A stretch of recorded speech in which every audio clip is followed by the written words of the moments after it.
મિત્રો જય સ્વામિનારાયણ. આજે આપણે ચેપ્ટર નંબર 3 એમાં સ્તન ગ્રંથિ વિશે આપણે જોઈશું. ચાલો આપણે સ્તન ગ્રંથિની આકૃતિ મિત્રો જોઈએ.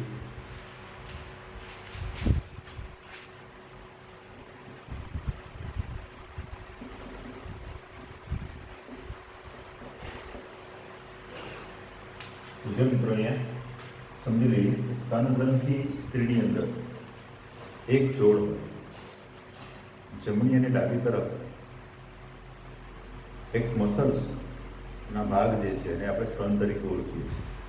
સ્તન ગ્રંથિ એ પણ પ્રજનન તંત્રની અંદર એક આગવું એનું સ્થાન છે. બાળકના પોષણ માટે પણ બહુ જ જરૂરી ગ્રંથિ છે. એવી જ રીતે અને ઉત્તેજના માટે પણ મહદઅંશે થોડાક પ્રમાણમાં જવાબદાર છે. તો સ્તન ગ્રંથિ જે છે એની રચના કેવી હોય એ આપણે જરા વાત કરી લઈએ. બહુ સિમ્પલ છે, 5 સ્ટેપ યાદ રાખશો એટલે 2 માર્ક્સનો પ્રશ્ન પૂછે સરળતાથી યાદ રહેશે. ઓકે, તો જુઓ અહીંયા સ્તન ગ્રંથિ પહેલાં આપણે આકૃતિ જોઈએ જરાની.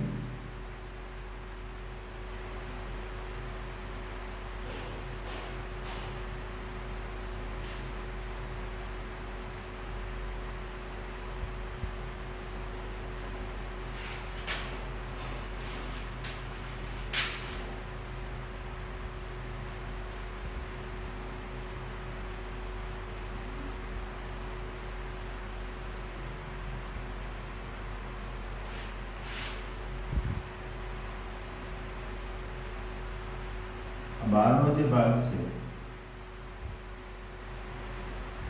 એ આપણે કહીશું તંતુમય પેશી. તંતુમય પેશી પછી અંદરની તરફનો જે ભાગ આવે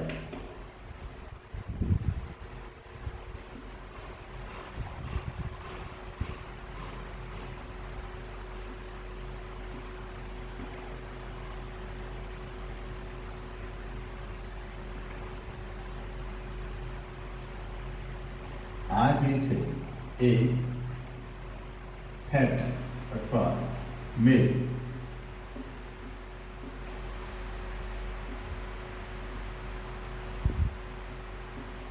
ચરબી છે બહારની બાજુ.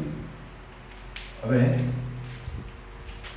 આ જે સ્તનનો પાછળનો જે ભાગ આવે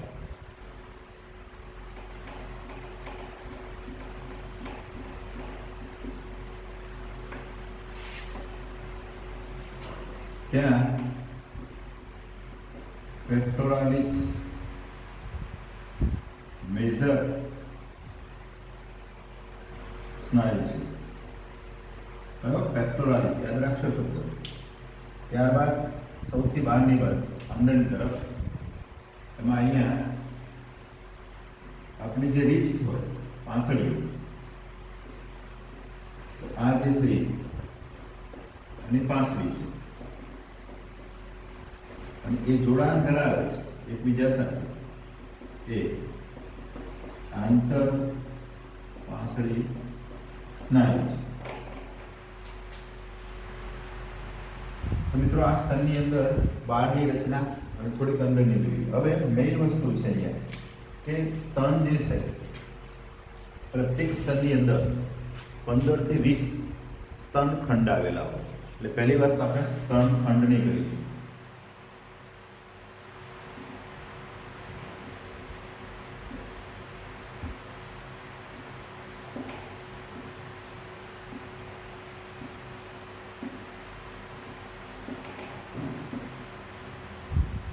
આ જે છે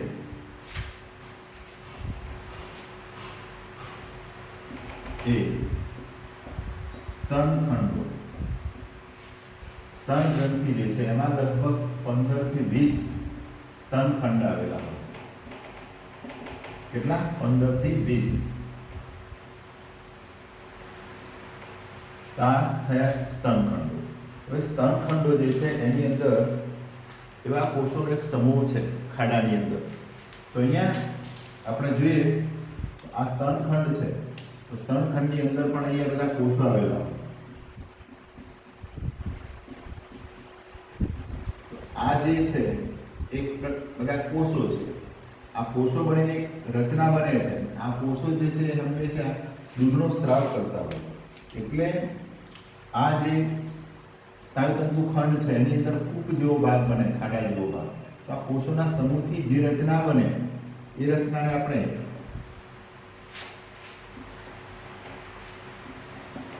સ્તન કુપિકા તરીકે ઓળખીએ છીએ. એટલે આ કોષોનો પ્રત્યેક સ્તનખંડની અંદર એવા વિશિષ્ટ કોષોનો એક સમૂહ છે કે જેને આપણે કુપિકા કોષ તરીકે ઓળખીએ છીએ. તો આ જે સ્તન કુપિકા તરીકે ઓળખીશું. અને આ સ્તન કુપિકાની અંદર જે આ કોષ જે છે કોષો એ દૂધ અથવા તો ફીડ આનો સ્ત્રાવ કરે. તો આ સ્ત્રાવ કરે ને એ સ્ત્રાવ આ કીધું કે સ્તન કુપિકા દ્વારા એમાં ઠલવાય અને એ પછી એવી રીતે અહીંયા પણ એવું બનશે, બધામાં એ રીતે બનશે. આ સ્તનખંડ જે છે એની અંદર જ દૂધનો સ્ત્રાવ થઈ જાય છે. હવે આ જે કુપિકા જે છે એ કુપિકાઓ બધી ભેગી થાય અને આમાં આ ખંડમાંથી નીકળતી, આ ખંડમાંથી, આ ખંડમાંથી, પ્રત્યેક ખંડમાંથી નીકળતી આવી કુપિકાઓ એ આવી રીતે અહીંયા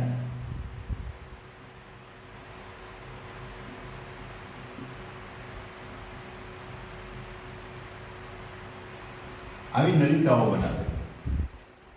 આ જે બને એ સ્તન નલિકા.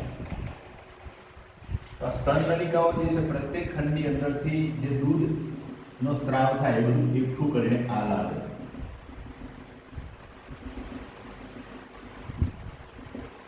અને પાછી આ બધી જ સ્તન નલિકાઓ ભેગી થઈ જાય.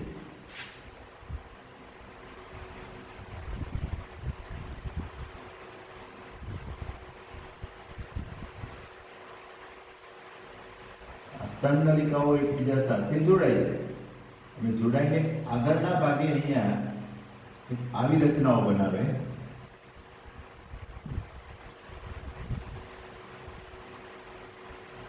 ખુલેલો ભાગ જેને આપણે તુંબિકા તરીકે ઓળખીશું. અને આ તુંબિકાની અંદર પણ પાછો સંગ્રહ થાય દૂધનો.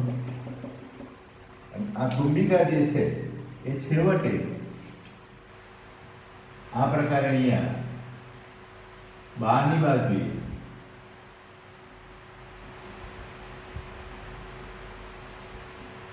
આ પ્રકારે બનાવે. તો આગળ જે ભાગ બને છિદ્ર હોય નાના, તો આ જે ભાગ બને એ એની નિપલ.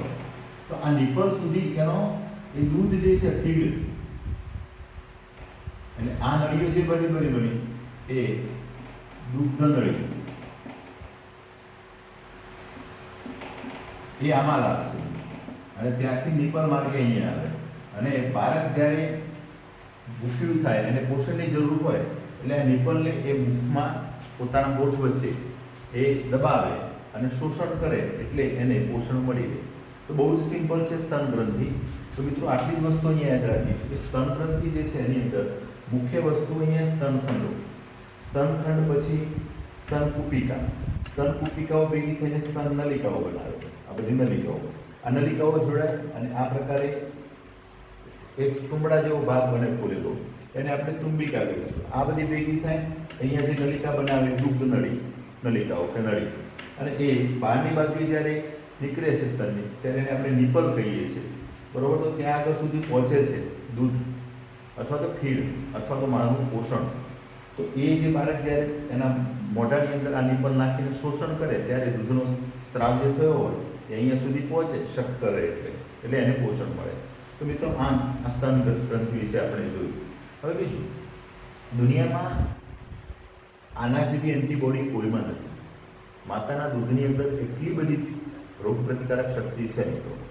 એટલે બાળક જન્મે પછી ડૉક્ટરો એ જ કહેતા હોય કે 1.5-2 વર્ષ સુધી તો તમારે બાળકને ફીડ કરાવવું જોઈએ, બહારનું કશું જ નહીં આપવાનું. એક પાણી નહીં આપવાનું કે દૂધ કોઈ મટીરિયલ બીજું બહારનું નહીં આપવાનું છે. એટલી બધી તાકાત માતાના દૂધમાં છે અને દુનિયાની કોઈ તાકાત આ બનાવી શકતી નથી. જેવી રીતે બ્લડ નથી બનતું એવી રીતે આ માતાનું ધાવણ જેને આપણે કહીએ છીએ દેશી ભાષામાં, એ કોઈ નથી બનાવી શકતું. એટલે ફીડ જે છે બહુ જ ઇમ્પોર્ટન્ટ છે. એટલે ભણવાની જોડે જોડે આપણા જીવનની અંદર પણ આપણે આ બહુ જરૂરી છે.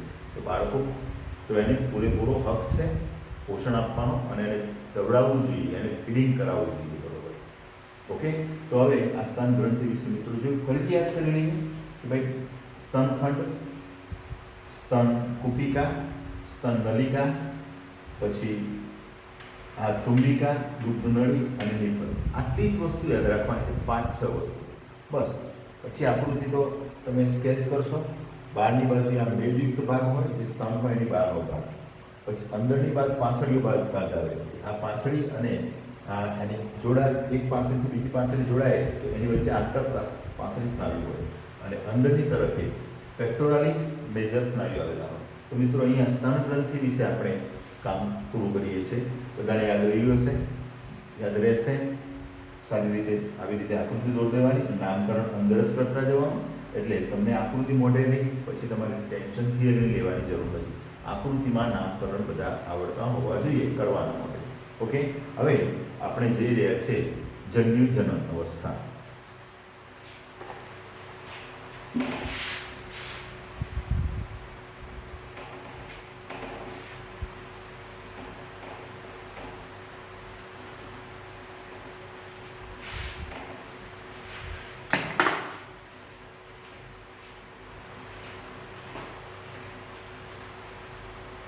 તો મિત્રો અહીંયા જોઈએ આપણે જન્યુજનન. બહુ સિમ્પલ છે, એક્ઝામમાં પૂછાયેલો પ્રશ્ન છે. તો જન્યુજનન અવસ્થા જે છે એ બે છે.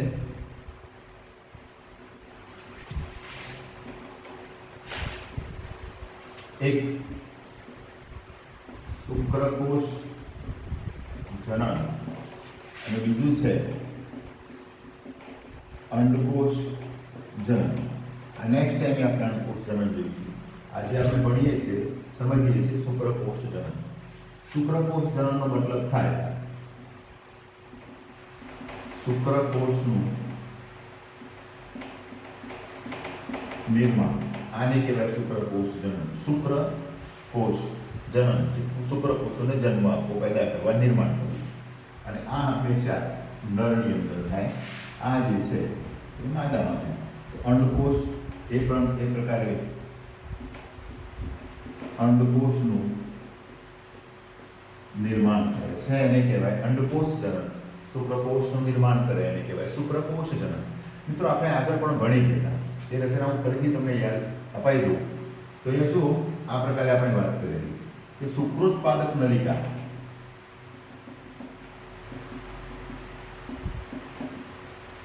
આ શુક્રોત્પાદક નલિકા જે છે એની અંદરની તરફે આ પ્રકારે આ ટાઈપે આપણે એક આકૃતિ જોઈ, જેને આપણે આદિ શુક્રકોષ કીધેલા અથવા તો એને નર જનન કોષ પણ કીધેલા. તો આદિ શુક્રકોષ જે છે એ શુક્રોત્પાદક નલિકાની અંદરની તરફ આવેલા છે એક કોષ. અને બીજા કોષોની આપણે પણ વાત કરેલી કે ત્યાં આગળ સર્ટોલિક કોષો આવેલા હોય છે.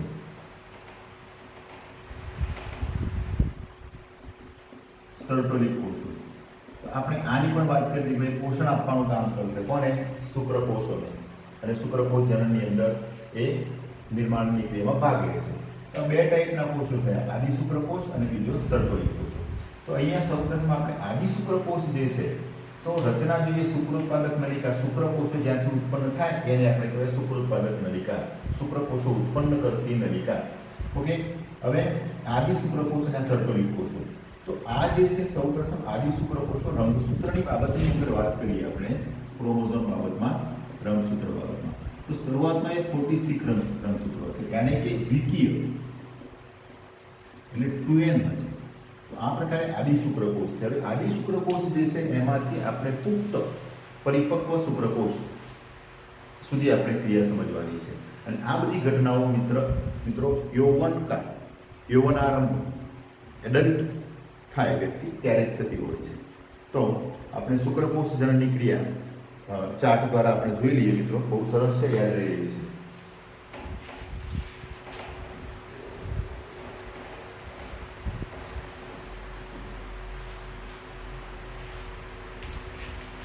તો અહીંયા વાત કરીએ આપણે પહેલા શુક્રકોષ જનન. તો પહેલા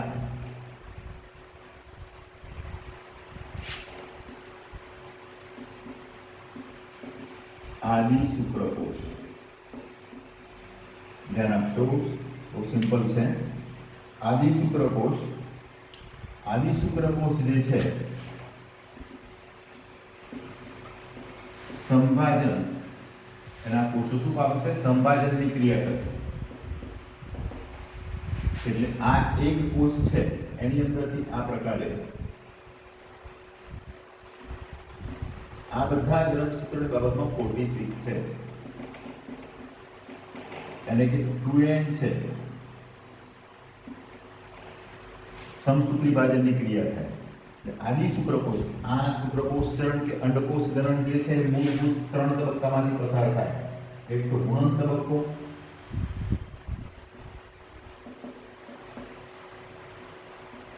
વૃદ્ધિનો તબક્કો અને પરિપક્વનો તબક્કો. આ 3 તબક્કા છે, એમાંથી પસાર થાય છે.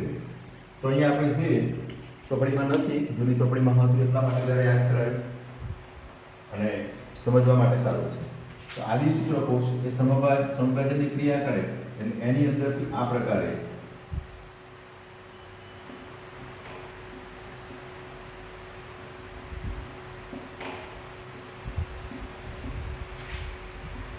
આ ક્રિયા જે છે આદિ શુક્રકોષ સંભાજનની ક્રિયા પામે કરે અને અહીંયા જે બનાવે છે એ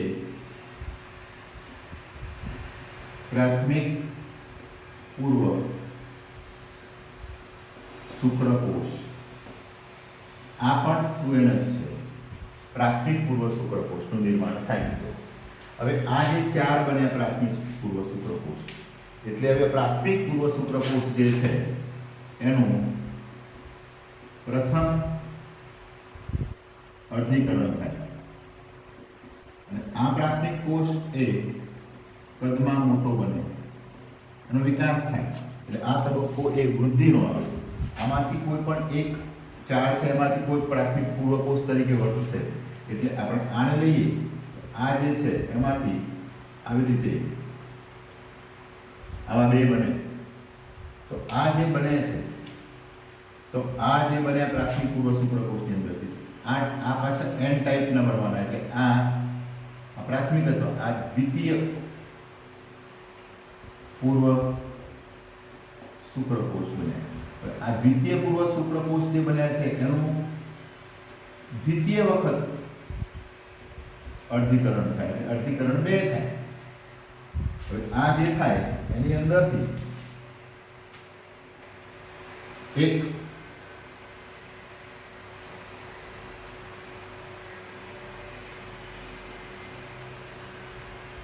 અર્ધીકરણ થાય એટલે એની અંદરથી પાછા આવા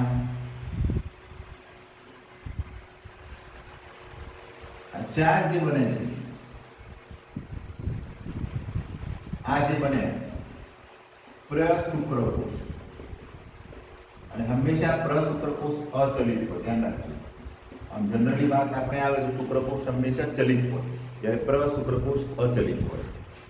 અને રંગસૂત્રની બાબતમાં આ બધા NN ટાઈપ છે. NN ટાઈપ એટલે એકકીય છે. હવે આ જે પ્રશુક્રકોષ બન્યા એમાંથી આ 4 ની અંદરથી પ્રત્યેક આ જે છે એમાંથી પણ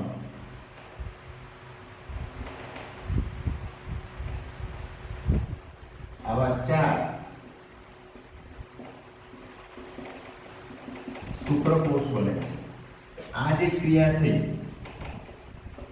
વિવિધીકરણ અથવા તો એને કહેવાય શુક્ર કાયાંતરણ અથવા રૂપાંતરણ પણ કહેવાય. તો આ પ્રકારે આ જે બની ગયા 4 એ શું થયા? શુક્રકોષો, પરિપક્વ શુક્રકોષો. તો આ પ્રકારે શુક્રકોષજનનની જે ક્રિયા છે એકદમ સિમ્પલ છે, પણ યાદ કરી લઈએ, પછી હજુ ડિટેલમાં થોડું બાકી છે. તો શુક્રકોષજનનની ક્રિયા એમાં સૌ પ્રથમ આપણે વાત કરીએ તો આ યુવા અવસ્થાએ ચાલુ થાય. તો એમાં આગળ જોયું તે પ્રમાણે શુક્રોત્પાદક નલિકાની અંદરની તરફ બે ટાઈપના કોષો હતા. એક આદિ શુક્રકોષ અથવા તો એને કહેવાય નર જનનકોષ, અને બીજો હતો સર્ટોલિક કોષો. હવે આદિ શુક્રકોષ જે છે એ સંવિભાજન પામે એની અંદરથી આવા ચાર એકમાંથી આવા પ્રાથમિક પૂર્વ શુક્રકોષ બને, જે રંગસૂત્રની બાબતમાં 2n છે, દ્વિકીય છે, 46 રંગસૂત્રો છે. ત્યારબાદ પ્રાથમિક પૂર્વ શુક્રકોષ કદમાં વૃદ્ધિ પામશે. ત્યાર પછી આ પ્રથમ વિભાજન અર્ધીકરણ થાય, એટલે એમાંથી બે દ્વિકીય કોષનું નિર્માણ થાય n ટાઈપના, અને એ પાછા ફરીથી અર્ધીકરણની ક્રિયા કરે, એટલે અંતે આપણને આવા 1, 2, 3 અને 4 પ્રશુક્રકોષો પ્રાપ્ત થાય. આ પ્રશુક્રકોષો જે છે એ પ્રશુક્રકોષો અચલિત છે, અને એમાંથી પરિપક્વ શુક્રકોષ આવી રીતે બને. એ પ્રશુક્રકોષમાંથી શુક્રકોષ રૂપાંતરણ પામે છે, એ ઘટનાને આપણે રૂપાંતરણની ઘટના, વિભેદીકરણની અથવા તો શુક્ર કાયાંતરણ તરીકે ઓળખવામાં આવે છે. તો આવી રીતે મિત્રો આ જે બની એ ઘટનાને કહેવાય શુક્ર જનન, એટલે શુક્રપાદક નલિકામાંથી શુક્રકોષ કેવી રીતે બને છે એ જોયું.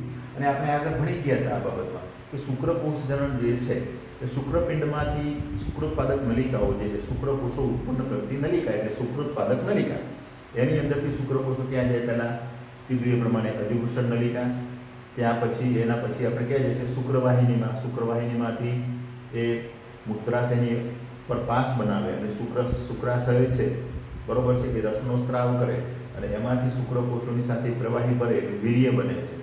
તો આવી રીતે આ જે નલિકાઓ પણ આમાં ભાગ લે છે અને ગ્રંથિઓ પણ ભાગ લે છે, અને આ બધાનું નિયમન જે છે આવા અંતઃસ્ત્રાવો કરતા હોય છે.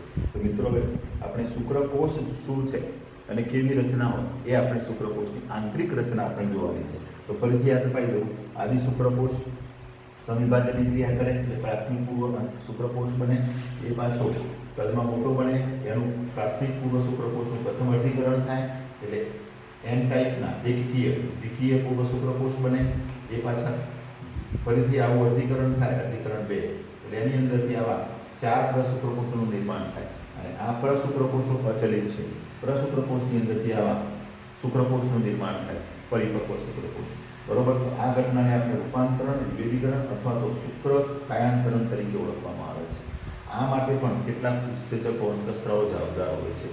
FSH ફોલિકલ સ્ટિમ્યુલેટિંગ હોર્મોન્સ પણ આવે, બરોબર છે. તો આ પ્રકારે શુક્રકોષજનનની ક્રિયા જે છે એક્ઝામમાં આ પૂછાતી હોય છે, પૂછાય માટે આ ચાર્ટ આવડે છે એટલે આપણને વર્ણન ઓટોમેટિકલી આટલું તૈયાર કરશો તો પણ આવી રીતે યાદ રહેશે. આ તૈયાર કરશો, નામકરણ કરતા જાઓ, ઓટોમેટિક જોડે જોડે થિયરી તૈયાર થઈ જશે.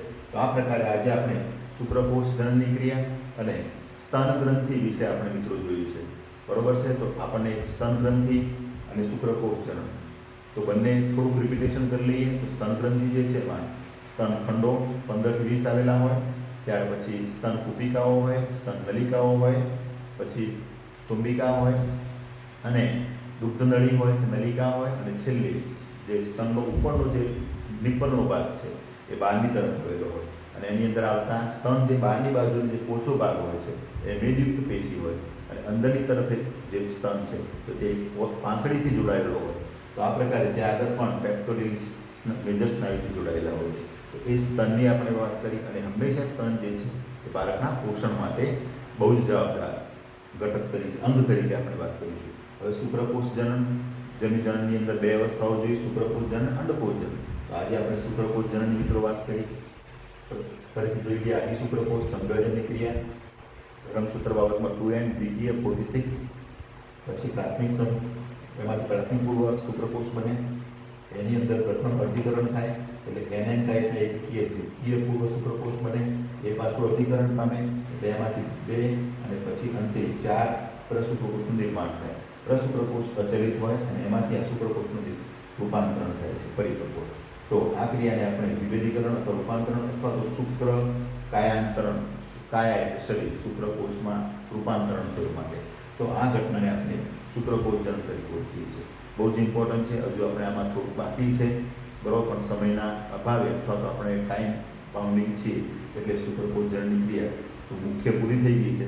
હવે આપણે નેક્સ્ટ ટાઈમે આમાં થોડુંક બાકી છે એ જોઈશું. ઓકે, તો મિત્રો ફરીથી હવે ક્વેશ્ચન થયા આજે બહુ સરસ રીતે શાંતિથી સ્તનગ્રંથિ અને શુક્રકોષ જનન બહુ જ વ્યવસ્થિત ચોપડાની અંદર રફમાં 2-3 વખત આપણે દોર દેવાની, એનો ચાર્ટ દોર દઈએ, એના નામકરણ કરી દઈએ, નવરા બેઠા હોય તો નામ યાદ કરીએ, જેટલા રહે એટલા, પાછા ભૂલી જઈએ તો ફરીથી પાછા ટેક્સ્ટ ખોલીને જોઈએ. ઓકે, તો આ પ્રકારે 2 વસ્તુ અહીંયા પૂરી કરીએ છીએ. નેક્સ્ટ ટાઈમે આપણે શુક્રકોષની રચના, પછી એમાં અંતઃસ્ત્રાવ કેવી રીતે કામ કરે છે એ બધું જોઈશું, અને ત્યારબાદ આપણે અંડકોષ જનનની ક્રિયા આપણે જોઈશું. તો મિત્રો રજા લઈએ. ઓકે, જય સ્વામિનારાયણ.